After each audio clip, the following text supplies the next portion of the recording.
Hi and welcome to Academic Compliance Academy of Anti-Money Laundering. So in this video I'm going to talk about AML and the theory of the crying wolf. Most of us know Aesop's fable, The Boy Who Cried Wolf. Basically a boy living in a village crying wolf all the time because he loves seeing all the people getting scared. The problem is, in the end, no one believes in him because the wolves never come. Except they do. And then he cries wolf once again, but since all the other times it's been a fake call or fake cry, no one cares, and this is the dilemma. We use this theory in terms of economics and law and economics when we've set up wrongful incentive schemes that kind of overflow a system with information that is not, well, useful, may even be misinformation. Hence, we cannot detect the real information because there's so much disturbance and noise. How does this reflect into the AML? Well, in 2009, Tuckett made a brilliant article, very critical, on especially the theory of the crying wolf in terms of anti-money laundering. So, what he states is that the way that we've designed the incentive scheme of our regulatory framework leads to excessive reporting.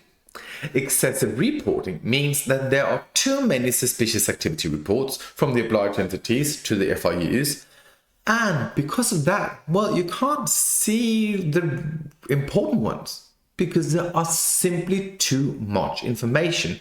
So the resources in the FIU will basically be, well, too little to handle all the reports and find the equivalent information, the important information to find, for example, organized crime. So when we have this, we can look into the regulatory framework because we need to understand why did we end up here. Basically, what we have is that targets represent here that the basic assumption in our AML regulatory framework is that an obliged entity, that could be a bank, loses liability whenever the report has been made. Because then you can say, okay, I already did a suspicious activity report to the FIU, hence the problem is now on the public authority. So my job is done. The problem is there's no cost of reporting too much, which means that you better be safe than sorry because the fines, if you do not comply with the reporting requirements, are quite large.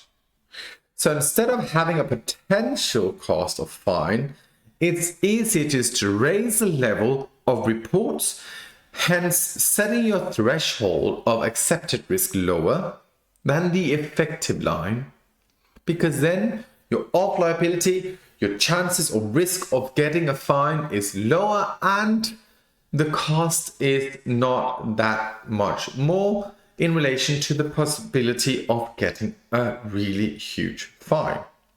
This leads, of course, to, as Tucker states, over-reporting.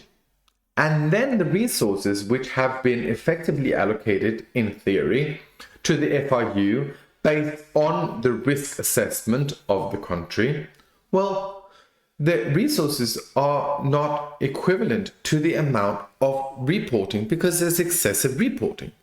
And then they can't see the information that is important to find professional money launderers.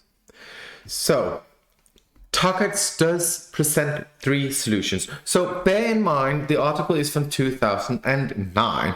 So the first solution he comes with is to shift the rule-based system, regulatory system, into a risk-based approach to avoid this excessive reporting. Well, we can say we already did this. And so far, the data that we see is actually just that there's so much more reporting happening, but we also have seen a history of larger fines due to the later big money laundering scandals in Europe. So we can't really see that decline in kind of suspicious activity reporting. So maybe the transitioning to this risk-based has not had the effect that he wanted. Or maybe it's because the risk-based approach is quite complex. Well, he has the second solution too, lowering the fines. Well, that could be a solution too, because if you lower the fines, well, then the risk of potential fine, when you set your risk level or when to report suspicious activity reports, well, if the fines are not that high, then you're not acting in fear of fines, which means that you should automatically report less and only report the important stuff where you actually could interpret possible liability. So the acceptance level of risk kind of changes if we lower the fines. A third one that he comes in, the solutions are very much like typical law and economic solutions. It is to introduce reporting fees. So you kind of have to pay for every report. Then, of course, the banks or whatever obliged entity it is would only report when it could see that the cost of reporting plus the free liability would be equivalent to the risk threshold in terms of being fined. We can reflect on these kind of solutions, whether are they realistic, could they even help solve the problems, and sometimes, well, we could also see that it might be difficult to implement in practice. So some would argue for and against both of them.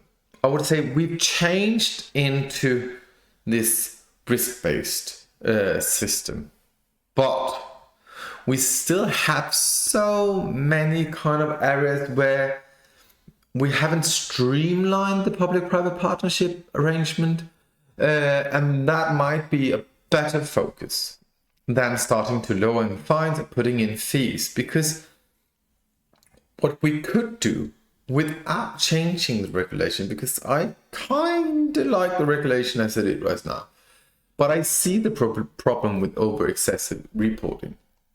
If you combine a more common approach on risk acceptance and communication between the financial institutions and the financial intelligence unit, and of course also the supervisory authority, well, then we could streamline this more.